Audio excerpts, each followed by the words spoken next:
اس کی روح ہے وہ، اور اگر اس روح کو نکال دیں تو بالکل اسی طرح ہے جیسے انسان کے جسم سے روح نکل جائے تو مردہ ہو جاتا ہے۔ بالکل صحیح کہا۔ ایک بات تو یہ۔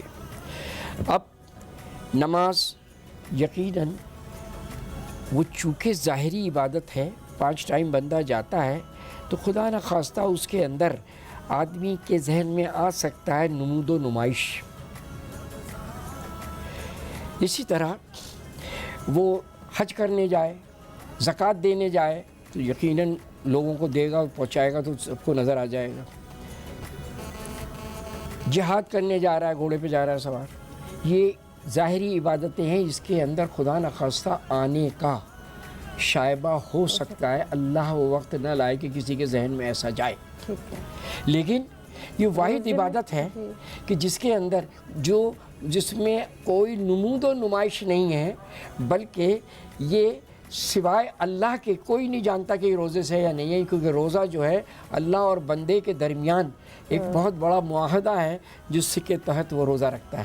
یعنی سب عبادت میں کچھ نہ کچھ کرنے کا کام ہے یا نام ہے یا ضروری ہے، عبادت میں کچھ نہ کچھ کر۔ روزہ وہ واحد، آپ کا کہنے کا مقصد یہ کہ ایکٹیویٹی ہو رہی ہوتی ہے۔ جی ہاں، جیسے قرآن پاک پڑھ رہے ہیں تو دکھ رہا ہے، اور اگر نماز پڑھ رہے ہیں تو دکھ رہی ہے، یا تسبیح ہاتھ میں تو دکھ رہا ہے، ذکر کر رہے ہیں تو سن رہا ہے۔ جی ہاں، روزہ ایک ایسا جو آپ کی روح کو پتہ ہے اور آپ کو پتہ ہے۔ اسی کے اوپر مزید بھی بات کریں گے، چونکہ مجھے بریک پہ جانا ہے، واپس آؤں گی تو میں بڑی خوبصورت آپ نے بات کی ہے تاکہ میرے دیکھنے والے، میرے سننے والے وہ تعلیم جو میں حاصل کر رہی ہوں وہ آپ بھی حاصل کر سکیں۔ اور اس خشوع کے ساتھ جب ہم یہاں بیٹھتے ہیں، اس لاؤنج کو سجا کے بیٹھتے ہیں، تو بیسیکلی اس کا مقصد صرف اور صرف یہ نہیں ہوتا کہ ہم کوئی پروگرام کر رہے ہیں، ہم بیسیکلی اپنے لیے تعلیم حاصل کر رہے ہوتے ہیں اور اپنے ناظرین اور اپنے دیکھنے والوں کو بھی چاہتے ہیں کہ ان تک یہ محبت اور بڑا پیغام جائے، اور آپ کی محبت اور آپ کے اس روزے میں خشوع اور عبادات میں خشوع پیدا ہو سکے۔ ایک بریک کے بعد واپس آتے ہیں۔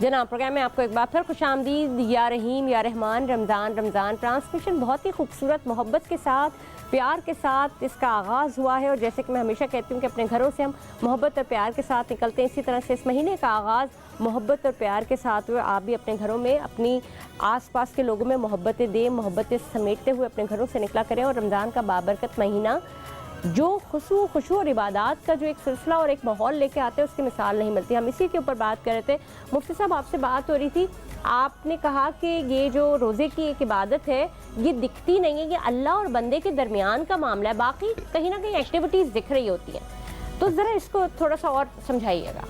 دیکھیے، میں نے عرض کیا تھا کہ ساری عبادت اس میں کہیں نہ کہیں دکھتی ہے انسان کو کسی نہ کسی صورت، ظاہر ہو جاتی ہیں، یہ مطلب ظاہر ہو جاتی ہے۔ یہ روزہ جو ہے، یعنی اب اس کو آپ دوسرے لفظوں میں کیا کہیں، آپ دوسرے لفظوں میں یہ کہیں کہ ہر عبادت کے کرنے میں کچھ نہ کچھ کرنا پڑتا ہے، لیکن روزے کو اختیار کرنے میں، یعنی روزہ رکھنے میں کچھ بھی نہیں کرنا پڑتا۔ ایک بات وہ بیٹھا ہی رہتا ہے، نارملی جو لوگ ہیں ان کو ہلانا بھی مشکل ہو جاتا ہے، کہتے ہیں کہ ہم کہتے ہیں اٹھو، کہتے ہیں روزہ ہے ہمارا، ہمیں چھوڑ دے، تنگ نہ کریں۔ تو یہ روزہ، اس کے ایک تو بات یہ ہے، دوسری بات یہ ہے، جیسے آپ یوں کہہ لیں نا، اس کو اس طرح اور سمجھ لیں عوام، کہ جیسے آپ کہتے ہیں کہ صاحب پیاسا کنویں کے پاس جاتا ہے، یہ وہ عبادت ہے کہ کنواں پیاسے کے پاس آتا ہے، یعنی وہ رحمت و برکت والا۔ جب یہاں پر اچھا ایک غلط فہمی لوگوں میں ہوتی ہے، تو یہ روزہ جو ہم کہہ رہے ہوتے ہیں یہ اردو میں کہتے ہیں، فارسی کا لفظ ہے، لہٰذا اس کے اندر کیا ہے، صوم مانا رک جانا۔ ابھی جو آپ فرما رہے ہیں کہ صاحب بڑی خوشی ہم آتے ہیں، سب خوشی رہیں، یقیناً روزے کے اندر کھانے پینے اور بقیہ چیزوں سے رک جانے کا نام روزہ ہے۔ اس کے اندر غصے کا بھی رک جانے کا نام ہے، اس کے اندر اور دنیا بھر کی چیزیں جتنی بھی ہیں، ہر وہ شے جس کو منع کیا وہ تو منع ہے ہی، لیکن بعض چیزیں آپ قدرت رکھتے ہیں، اٹھ کے پانی پینے پر آپ قدرت رکھتے ہیں، بند گھر میں کھانے پر اپنے کمرے میں، لیکن آپ نہیں کر رہے ہیں کیونکہ آپ اور اللہ کے درمیان ایک معاہدہ ہے، کیونکہ یہ اللہ تبارک۔ اب کتنی خوبصورت بات ہے، میں نے کل کے شو پہ بھی کہی تھی یہ بات کہ آپ کے اندر سے کبھی کبھار ایسا ہوتا ہے کہ جب یہ رمضان چلے جاتے ہیں تو آپ بڑھتے ہیں پانی پینے کے لیے, آپ کو ایک احساس ہوتا ہے کہیں آپ کا روزہ تو نہیں ہے, تو تھوڑا, اور اسی طرح سے جب آپ کا روزہ ہوتا ہے تو آپ بے اختیار اٹھتے ہیں پانی پینے کے لیے, پھر ایک روک لگا دیتا ہے آپ کو, آپ کا روزہ ہے. تو صادق صاحب آپ سے بھی اسی طرح سے یہ سوال جو میرا ہے نقشبندی صاحب, کہ یہ جو اپنے آپ کو روکنا, بچانا اور پھر لپکنا, یہ جو کیفیات ہے نا, یہ اصل میں روزہ میری بہن ایمان کو مضبوط کرتا ہے. وجہ یہ ہے کہ ہمیں یہ معلوم ہے کہ علم یعلم ان اللہ یرا, کیا وہ نہیں جانتا کہ اللہ دیکھ رہا ہے؟ چونکہ وہ روزے میں کمرہ بند کر کے کچھ بھی کھا سکتا ہے, چونکہ نہ بیوی دیکھ رہی ہے نہ بچے دیکھ رہے ہیں, مگر اندر کا ایمان اس کا کہہ رہا ہے کہیں پہ چلے جائے اللہ دیکھ رہا ہے. تو وہ اندر ایمان مضبوط کر رہا ہے, اپنے رب پر یقین اس کا مضبوط ہو رہا ہے کہ اس سے میں وہ دیکھ رہا ہے اور اس کا حکم کے مجانب مجھے اس کی عبادت اور بندگی کی طرف آنا ہے. اب جو یہ بندگی کی طرف جو آتا ہے تو اس میں دو قوتیں ہیں, ایک قوت کو قوت حیوانی کہا جاتا ہے, ایک کو قوت روحانی کہا جاتا ہے. قوت حیوانی جو ہم خواہشات نفسانیات کو پورا کرتے ہیں تو ہماری قوت حیوانی بڑھتی ہے. ہم کبھی کچھ کھا رہے ہیں کبھی کچھ کھا رہے ہیں. حضرت ذوالنون بصری رات کو, عید کی رات تھی, آپ نے 10 سال تک میٹھا نہیں کھایا تھا. اندر سے نفس کہنے لگا کل عید ہے میٹھا کھا لینا, تو آپ نے اپنے نفس کو اس بات پر وہ کیا کہ آمادہ کیا کہ تم مجھے رات بھر 2 رکعت میں پورا قرآن پڑھنے دو تو صبح میٹھا کھلاؤں گا. اب اور مجھے پریشان نہیں کرنا. نفس عبادت میں نا وہ اٹکتا ہے, بھٹکانے کرتا ہے, ہٹانے کی کرتا ہے, اور اس کو اس عبادت سے وسوسوں میں ڈال کو سستی پر لاتا ہے. اب نفس کے اندر سے وہ ہوا کہ نہیں میں تمہیں تنگ نہیں کروں. آپ نے 2 رکعت نفل پڑھی, جب نفل پڑھ کر فارغ ہوئے اس میں پورا قرآن پڑھا, بڑی بات ہے, پورا قرآن پڑھا, اور پڑھنے کے بعد صبح عید کے بعد جب آپ کے سامنے میٹھا لایا گیا اور کھانے لگے تو منہ کے قریب لاتے لاتے آپ نے فوراً رکھ دیا. کسی نے کہا کھا لینا, کہنے لگے نفس نے کہا 10 سال بعد تو بازی لے گیا. کہا جب یہ بات ہے تو میں نے کہا اب یہ بات ہے تو ابھی بھی نہیں کھلاؤں گا. اس دن پھر کوئی ایک صاحب آئے کچھ تھال میں کھانا لے کر, وہ کہنے لگے کہ میں نے بنایا اپنے لیے تھا مگر خواب میں حضور کی زیارت کی, حضور نے کہا ہمارا پیارا ہے ان کو لے جا کر دو. یہ ہے خواہشات نفس کو کنٹرول کرنا, خواہشات نفسانی کو دبانا. اب ہم ایک طرف رب ہے, ایک طرف خواہش نفس ہے, ہمیں اطاعت کرنی ہے رب کی. جبکہ ہم اطاعت کرتے ہیں, قرآن کہتا ہے ارأیت من اتخذ الہہ ہوا, کیا تم اپنے خواہش کو اپنا خدا بنا دیا. تو اب یہ روزہ ہمیں خواہشات کو دباتا ہے اور رب کی اطاعت اور اس کی بندگی کی طرف لاتا ہے. اور جب رب کی اطاعت کی طرف آتے ہیں اور خواہشات کو جب دبتا ہے تو قوت حیوانی کمزور ہو جاتی ہے. صادق نقشبندی صاحب, ایک اور بڑی اہم بات ہے, یہ تو آپ نے ہمیں کھانے پینے سے روک بتا دی نا کہ ہم رک رہے ہیں کھانے پینے سے. کیوں نہ اس دفعہ میں جب بات کر رہی ہوتی ہوں کہ یہ تو ہے ہی ہے, روزہ تو یہ دنیا کے لیے یہ رکھ ہی لیا ہے, لیکن کیوں نہ اس دفعہ کسی بھی ایک ایسی لغویات یا مغلات کو چھوڑا جائے اور ٹرائی کیا جائے. کیونکہ نارملی کبھی کبھار آپ کا ٹیمپرامنٹ لوز ہو جاتا ہے, کیونکہ آپ کی بلڈ شوگر لو ہو رہی ہوتی ہے یا بہت ساری چیزیں ہوتی ہیں, تو کوشش کر کے اور عہد کر کے اس کے اوپر اگر عمل پیرا. بہت اچھی بات. وجہ یہ ہے کہ پہلا اسٹیپ تو یہ ہے کہ اصل جو ہے خواہشات کو کنٹرول کرنا, چونکہ خواہش وہ چیز ہے جو بادشاہ کو بھی غلام بنا دیتی ہے, اور قناعت وہ ہے جو غلام کو بادشاہ بنا دیتی ہے. اب اس میں جب خواہشات نفسانی جب کم ہوتی جاتی ہے تو پھر قوت حیوانی کمزور ہو جاتی ہے, اور قوت حیوانی جب کمزور ہوتی ہے تو قوت روحانی بڑھتی ہے, اور قوت روحانی جب بڑھتی ہے تو انسان کا اپنا ول پاور ہی سب کچھ جو ہے کرواتا ہے. اور نفس اور ول پاور میں ایسی جنگ ہوتی ہے, ول پاور جیت جاتا ہے, نفس ہار جاتا ہے. نہیں, یہ کب ہوتا ہے؟ اس کو کہا جاتا ہے کہ انسان کا دل کو قلب کہا جاتا ہے, اور قلب کا معنی پلٹنا. ایک طرف اس کو ایمان اور اس کا ایمانی جذبہ اس کو اپنی طرف کھینچتا ہے, اور ایک طرف اس کو نفس اور شیطان کھینچتا ہے. اب اس کا ول پاور کیا ہے؟ وہ ول پاور اگر اس نے ڈھیل چھوڑ دی تو پھر نفس کا غلبہ بڑھ جاتا ہے یا شیطان کا, اور وہ گناہ صادر ہو جاتا ہے. برعکس اس کے کہ وہ تھوڑا ول پاور استعمال کر کے وہ اس عبادت کی طرف آتا ہے, تو پھر اس صورت میں وہ جو ہوتا ہے کہ وہ عبادت سے باز ہو اسی سلسلے کو آگے بڑھائیں گے. ناظرین, وقت ایک مختصر سے وقفے کا آپ دیکھ رہے ہیں ٹرانسمیشن, خوبصورت ٹرانسمیشن یا رحیم یا رحمان, رمضان رمضان دیکھتے رہیے.